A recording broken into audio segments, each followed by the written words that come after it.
A revision on data type and operators. All right. So here in this video, different data types and operators have been discussed, especially the float division in Python have also been discussed. All right. And you will have the augmented operators and their usage in the program with the help of programs and outputs that have been discussed. All right. So watch this video very carefully in order to know these things better. And those who have missed these sessions, it will be fruitful for them. All right. Thank you. Then you watch it. Okay, students. Today I had explained through classroom data type. Once again, I am giving some video interaction so you'll be able to understand.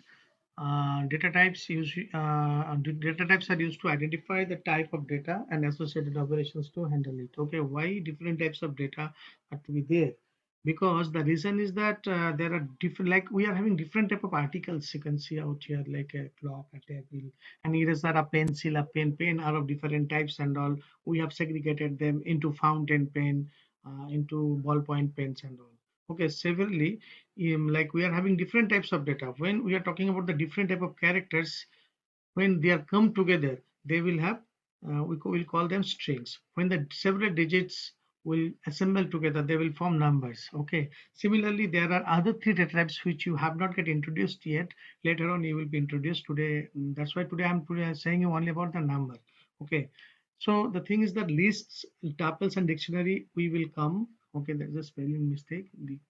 T-I-O-T-I-O-N-A-R-Y dictionary. These are the different types. So these are the actually these are the collective data types you can say. Okay, so several elements will be there. So we will come to the later part of the explanation later on. Okay, now you see the numbers. So you can see out here that there are different types of text type is string. You leave it right now. Now we are talking about the numeric types, int, float, and complex number. So complex number I have not discussed today. I had discussed only integer and float. You can see the several examples over here I have given. Okay, so first one is the string is here, that is hello world, or any name can come into it. X equals to 20 is an integer, 20.5 is a floating point type, 1j. Now this is the complex number. Actually j is what? J is the unreal part of the number. Okay, okay, that is the complex number type. So when I will discuss the complex number, I will tell you. And you can see out here, this is a list. Okay, apple, banana, cherry, different data types. Okay, there are different names of the fruits are there, and all are being double quotes and all are there. And this has been taken into a pair of square brackets. This is also a part of things. This is a list, this is a tuple, and this is a range. Range means 0 to 5. 0, 1, 2, 3, 4, 5. When we will do the program with loops, this command, this data type will be used more. Okay, and this is a dictionary type. Okay, it is having a column like in dictionary we are having. The column is there as well as some other details are also over there. So just now we are not going to that, we're going to the numbers out here. Numbers you can see out here, integers are the whole numbers. Okay, whole numbers in the sense is any kind of number. So in the previous languages like C++ and Java, we are having the short integer, long integer, byte and all are there. But now in that is an integers only. So it is any kind of integer which has signs you can take. And boolean is also representing somehow an integer, that is having the representing one as true. True value is the representing one, represented as one, and false value represents 0. Okay, that is the thing. And otherwise you can see the examples, any numbers, 17, 8, 17, minus 20, negative, positive, whatever you say. If there is any floating, no floating part is there, then it is a whole number. So the integer actually is meant for the whole number. Okay, and now you see the floating point numbers. Floating point numbers also kind of integers numbers only. They're coming under the numbers category only. Okay, so the thing is that, okay, so the thing is, okay, the decimal point is there into that. Okay, so it is having two parts. One is the fractional part, another is the whole number part. Okay, so when both of them combine, they form the floating point numbers. Okay, and now you see the 4.55, 6.7, it is having both the things. Like 4 is the real part, sorry, 4 is the whole number part, and 0.55 is the fractional part. Okay, now you can see out here, integer and floating points are separated by decimal points. For example, 2 is an integer, but 2.0 is a floating point number. Okay, so floating point number can also be written as exponent notation. You might have seen that in science and all, there are some numbers like Avogadro numbers, big number. So like charge of an electron 1.69 into 10 to the power minus 19 coulomb. Okay, so instead of writing in that way, we can write it in this way: 7.8645 E02.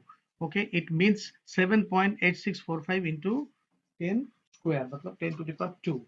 Okay, so this proportion I have not given in the wall because the superscripted text cannot be typed in the Google Classroom editor. That's why I have not given it.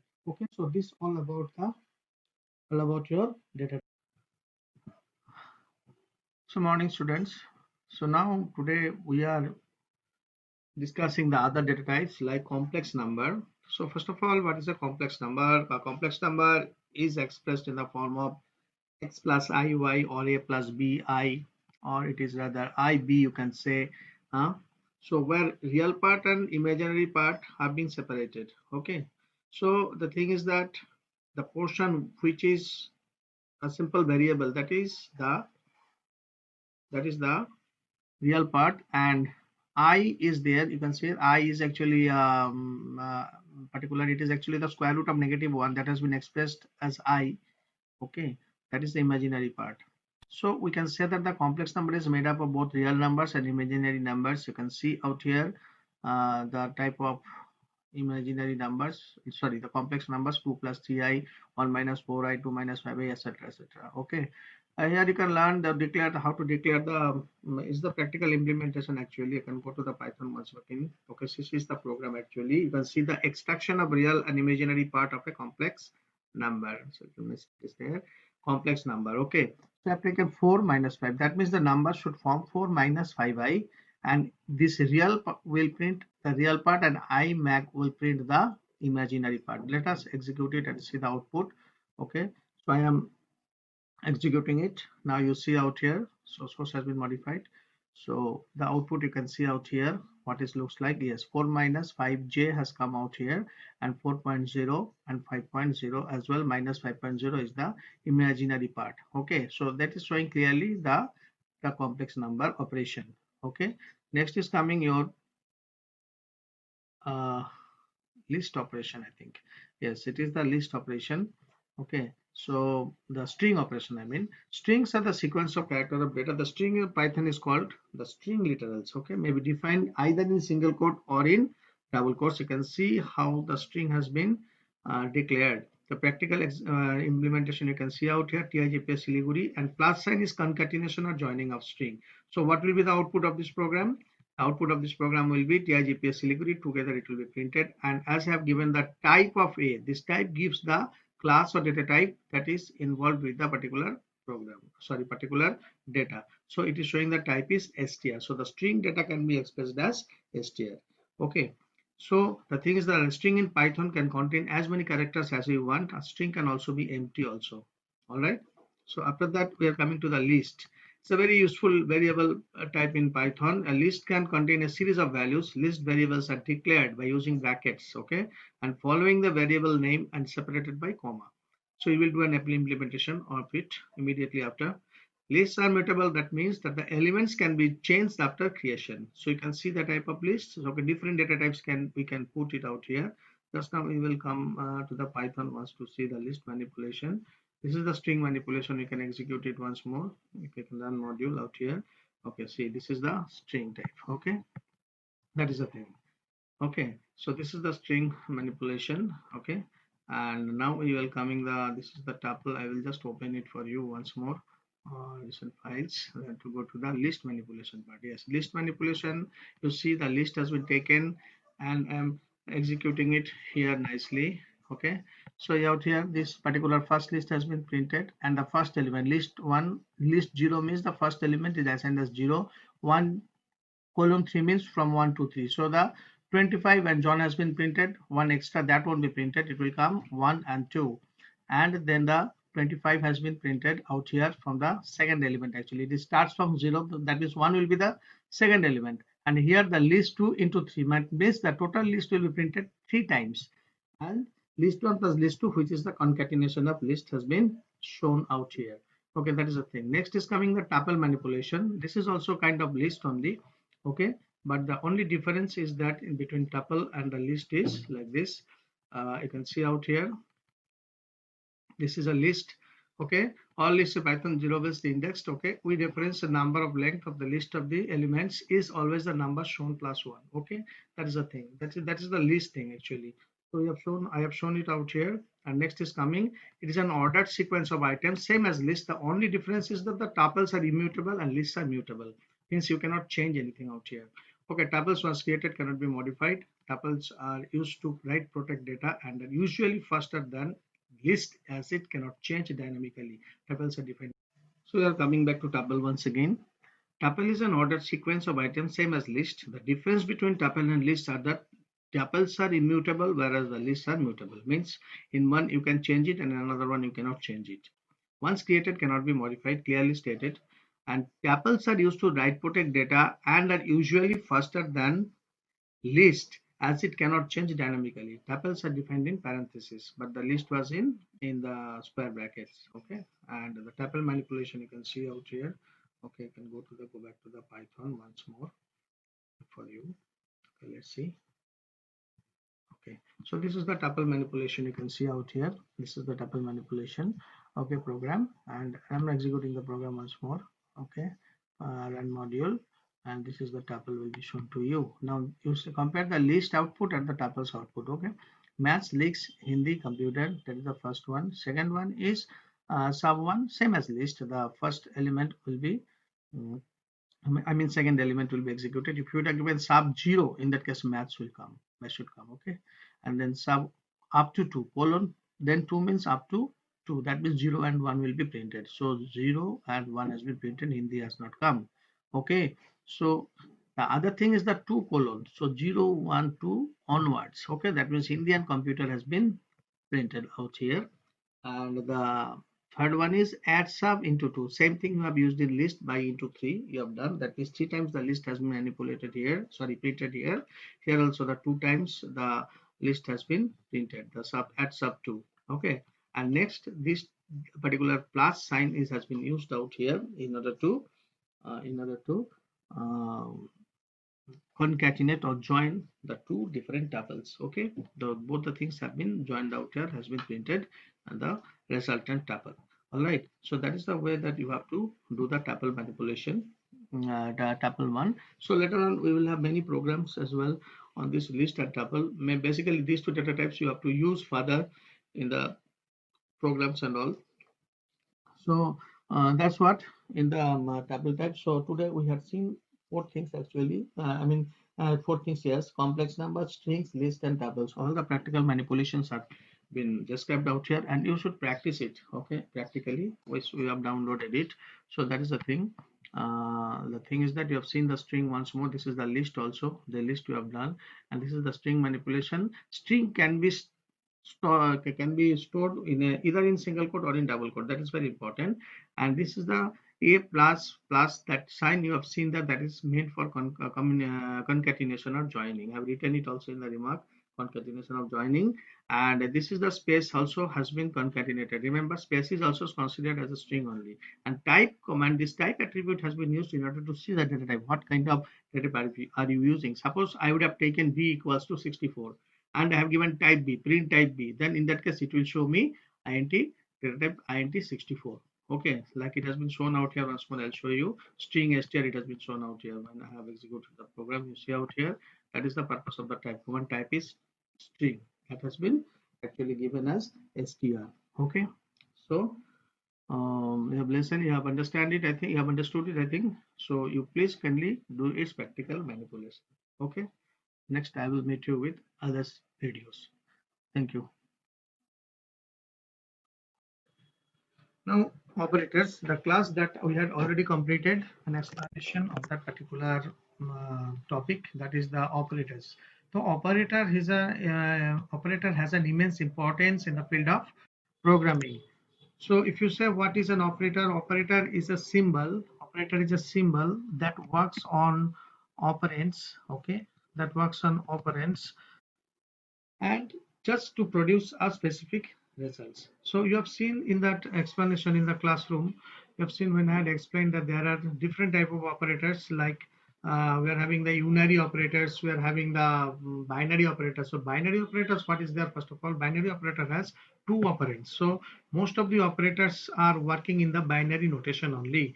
So if you see, if I'm saying you a plus b is what? It is addition. Addition means plus sign. Okay. Then a and b are the operands and plus is the operator. That on the basis of that we are just doing the addition. Otherwise we could not do it. All right. Now see, what is an operator? As your definition you have got. Just a minute.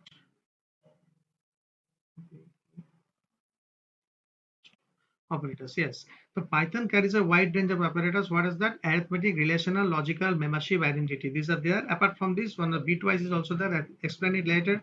Okay. So this is, you can see the table out here. Here the main thing is that a minus b is for subtraction. You know a plus b. We have already done the programs on the sum of two numbers. Okay. And this is the product of two numbers. You know it. Division, you know, b by a. Modulus, that gives you the remainder, and exponent matlab 10 square, but a is b, a 10 to the power b. Okay, so the thing is that a to the power b, that means what? 10 to the power 20, whatever be the result, that will be the displayed. Suppose I'm taking a very simple thing, say 3 to the power 5, how much it will be? It will be 243. So if you are writing 3 star star 5, in that case you will get the output as 81. Fine. Now the thing is, what is this? That this is the very important one, the float division. The division, this is a new kind of division, okay, for you. And in other programming languages, this is there, but not in that way, in that prominent manner. Fine. So float division is what actually in normal division, what is happening? It will be say like 4 to the 8 means, like if it is a positive number, in that case it will be rounded off. Okay, just say what it will be here, 9 by 2, 9 by 2 it will be 4.5, so it will be rounded off below. Okay, but when it is a question of a negative number, 11 by 3, say it is minus 11 by double slash 3, it will be minus 4, so it is rounded off away from 0. That is the difference. Okay, that is the difference in the output.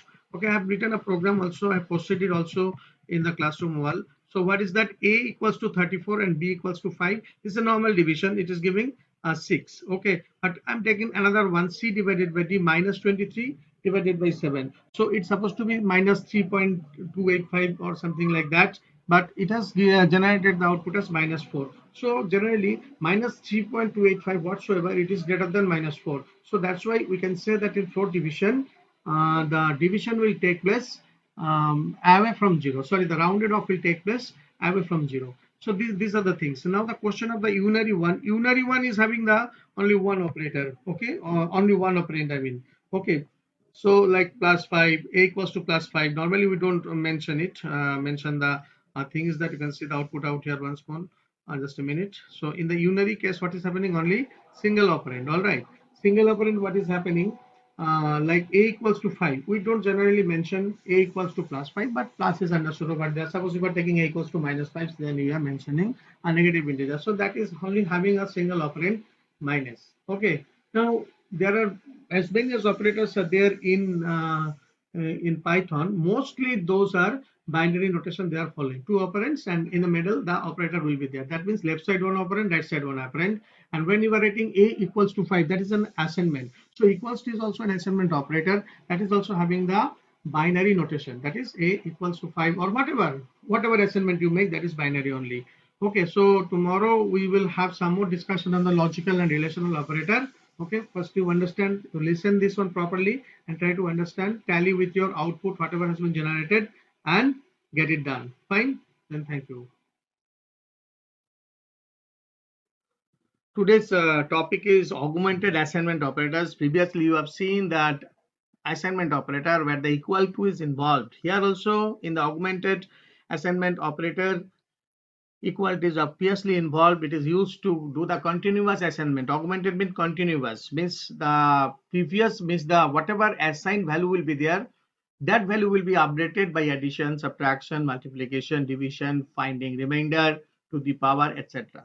So now let us see what is actually these things are. First of all, we will see, first we will introduce this one. We will just see it. What is this? Okay, then next you will see is practical implementation. Fine. Okay, now you check out here. Okay, and each and every video tutorial you have to watch it very carefully. Okay, so this augmented assignment operator, making it a little bigger so you can see it properly. Okay, so just the things, I'll scroll it up. Okay, just a minute.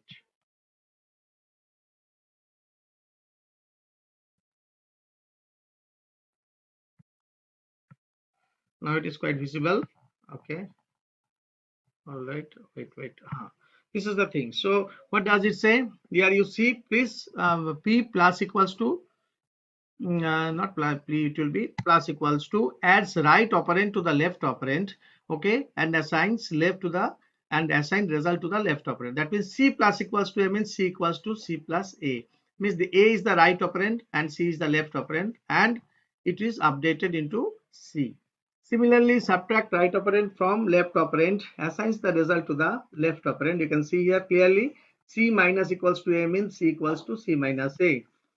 Into equals to, multiplies right operand with the left operand and assigns the result to the left operand. That means c into equals to a means c equals to c into a. Okay, suppose the value of c is already stored into 5 and you have written c equals to c into 5, then it will become 25. I will show you the practical demonstration, don't worry.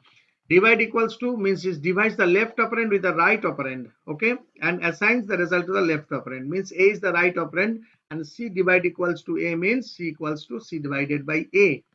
Acha. Like divides left operand with right operand, percent equals to, modulus equals to, I mean, left operand with the right operand and assign the remainder to the left operand. That is c modulus equals to a means c equals to c modulus a, means it will find the remainder, you know. Then double into means double asterisk equals to, it gives the left operand raised to the power right operand and assigns the value to the left operand. Okay, suppose if you are writing a statement c equals to 5, here c is the left operand and 5 is the right operand. So here we are writing what, equivalent to c equals to c into a. You have seen it, that means c will be raised to the power a. It has been clearly said. Okay, that is the thing. Okay, and now the float division, you know, the thing is that I have already explained to you before also. What is the float division? Float division means when the negative number concerned, when the negative number is concerned, actually positive number is okay, it will positive number, whenever you are dividing, it will be rounded just down. Okay, and here it will be away from 0. Suppose you are dividing minus 12 by 5, then so there will be 5 to the 10 and it will be rounded up to minus 3. That is float division. So it float divides left operand, okay, with the right operand and assign the result to the left operand. C double equals to a is equivalent to c equals to c divided by a. Okay, now an important example with respect to this question can be made in this way. What is the difference between equals to and double equals to operator? I explain with the help of an example, so it will be clearly understandable. From here you can understand. You see, equals to and equals what are different types of operator there. Okay, why? Because equals is used for assignment you have done in any program. Suppose a equals to 5 means 5 has been stored into a, and well as double equals to is a relational operator, it is comparing the value. So here we have taken an example, x equals to 10, that means 10 has been assigned to x, whereas x equals 10 means the value of x has been compared with 10. So what will happen? If it is true, then true will be returned. If the value of x is becomes true, then true will be returned. If anything other than 10 will return into false. All right, that is the thing.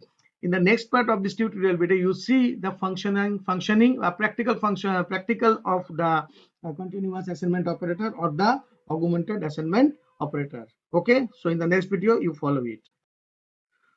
Now we will start the practical session with augmented assignment operators. Students kindly do the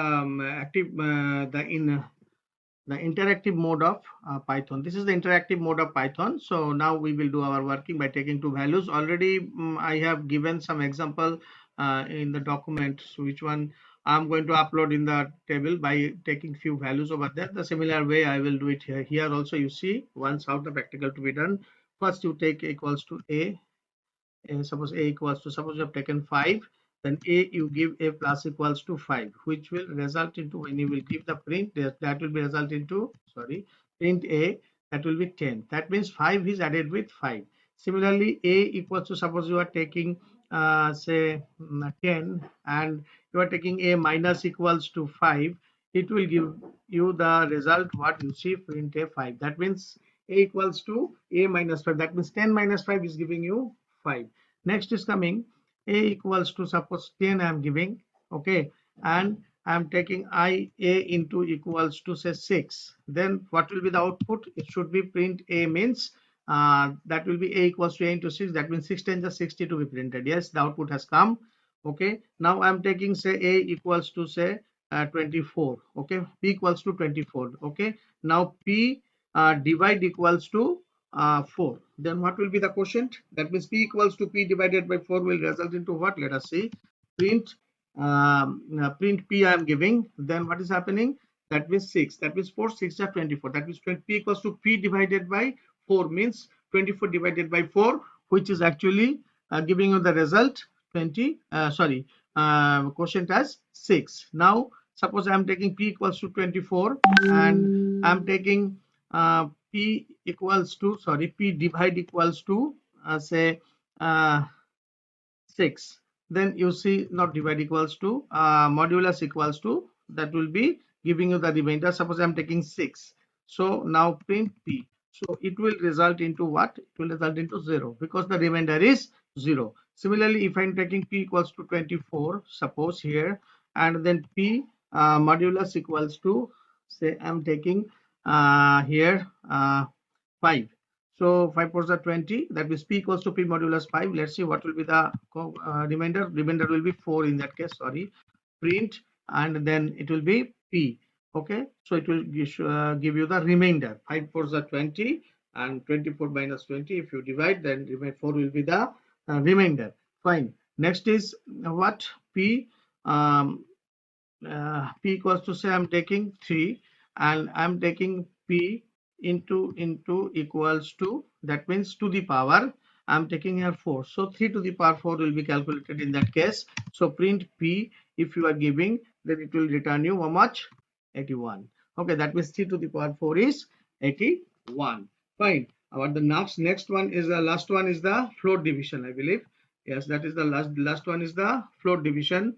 So we will do it here actually. Divide equals to, yes. So now the thing is that I'm doing some float division.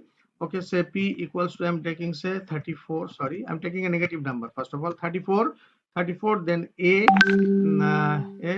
divide equals to, say it will be say 5. Okay, so 5 6 30. So minus 6, I think it will be rounded up to minus 7. Print, then a. Yes, the minus 7 has come. Now the same thing I'm doing for your understanding purpose. Say a equals to say 34. Okay, and I'm taking a. Okay, I'm taking positive 34 this time, and 5 I'm taking, sorry, equals to 5. Next, what I'm doing print a, sorry, a I'm doing, okay, 34 divided by 5. So 5 6 are 36 point something. That means it will be rounded up to down to 6. That means whenever you are dividing the positive number, it is down. Okay, means like suppose 6 point something, so it will be rounded off down of 6, whereas you are rounding off the negative number when the float division is being taken on, then what is happening? It is rounded off away from 0. Here 5 6 or 36, that means 6 point something supposed to come, it has been rounded up to minus 7. So I think you have better understand this one, know what is the difference normal division and the float division. Okay, and kindly do the practical, implement it properly by taking some other set of values. So I think you will be able to understand. Okay, thank you. Watch the video tutorials properly.